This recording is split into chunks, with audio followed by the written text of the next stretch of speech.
ओम श्री गणेशाय नमः। जय श्री कृष्ण। 84 लाख योनि के बाद मनुष्य जन्म मिलता है। ये संसार झूठा है। इस संसार में जन्म लेते हम सब कुछ भूल जाते हैं। इस संसार में श्रीमद् भागवत की कथा मिलना बहुत कठिन है। ज्ञान जल्दी सबको नहीं मिलता। जब करोड़ों जन्म के पुण्य का फल होता है तभी इसकी प्राप्त होती है, तभी ये मिलता है। भागवत कथा सुनना बहुत पुण्य है। कलयुग में ऐसा होना कठिन है। इस कलयुग में उम्र 100 है, 100 के अंदर ही मनुष्य जा रहे हैं। इस संसार में अच्छे कर्म करो। बचपन, जवानी, बुढ़ापा पता नहीं चलता।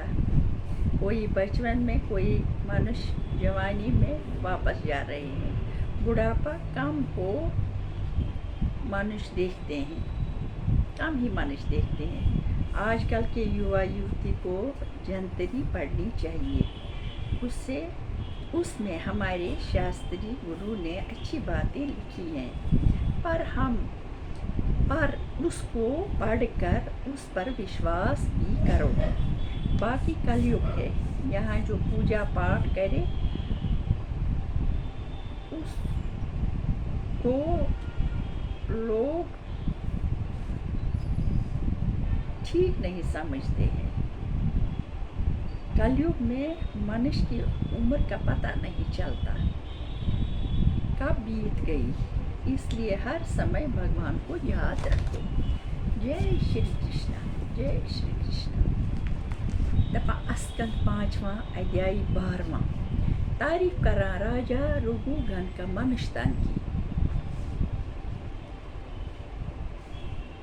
पर राजा रघुगण ने जड़ भरत से इतना ज्ञान सुनकर विनय किया कि ये महाराज, मनुष्यतन से बढ़कर दूसरा चोला उत्तम नहीं है, जिससे तुम ऐसे ज्ञानी और महात्मा का दर्शन मुझको मिला।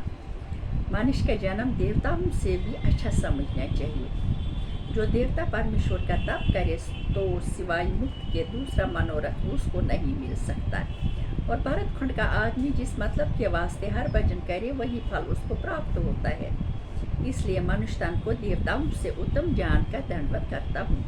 जड़ भरत ये बात सुनकर बोले कि ए राजा, ये सब बात मैंने तुझसे कही, इसका अर्थ तूने समझाया नहीं। राजा बोला कि ए महाराज, मैं संसारी जीव बहुत मूर्ख और अज्ञान हूँ, इससे ये ज्ञान अच्छी तरह नहीं समझा।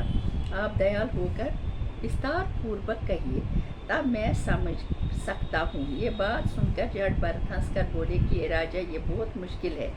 ऐसा ज्ञान यज्ञ और पूजा और ताप करने और बरकत होने और वनवास करने और बीच अगन तापने और जल में बैठने और दान देने से भी नहीं मिलता, बल्कि इन सब कर्मों के करने से आदमी को इस बात का अहंकार होता है कि मैंने ऐसा अच्छे काम किए हैं, मेरे बराबर दूसरा कौन होगा। शुभ कर्म करने से भी वो अहंकार करने से खराब हो जाता है। और जब तक अहंकार छोड़कर संत और महात्मा के चरणों की दूर अपने माथे पर नहीं लगाता, तब तक ये ज्ञान उसको नहीं मिलता और महात्मा का दर्शन दुर्लभ है। और ए रघुगण, तुम समझे हो कि मैं राजा हूँ, सो मैं भी पिछले जन्म में भरत नाम 7वें द्वीप का राजा था, लेकिन वहाँ रहने में अपना भला न समझकर राजगद्दी छोड़ दी और वन में जाकर नारायण जी की शरण में होकर हर भजन करने लगा। सो तुमको अभी तक अपनी राजगद्दी का अभिमान बना है, इससे दूसरे जीवन पर दया नहीं रखते। जिस तरह प्रकाश परमेश्वर का तुम्हारे तन में है, इसी तरह परमेश्वर का प्रकाश इन कहारों में भी समझना चाहिए। और ज्ञान की दृष्टि से योग और सब जीव परमेश्वर के तुम्हारे बराबर हैं। सो तुम अपने शरीर के सुख के वास्ते उनको दुख देते हो, सो बहुत नामुनासिब है सब है। ये ज्ञान सुनते ही राजा रघुगण मारे डर के कांपने लगा और जड़ भरत से हाथ जोड़कर बोला कि ए महाराज, मैं ब्राह्मण के शाप से बहुत डरता हूँ। ऐसा न हो कि आप क्रोध करके मुझको शाप दे। ये तारीफ करता है राजा रघुगण मनुष्यतन के बारे में। फिर ये ज्ञान उपदेश करना जड़ भरत का राजा रघुनंदन को कहना, जड़ भरत का एक धनी बनिए का हाल राजा रघुनंदन से।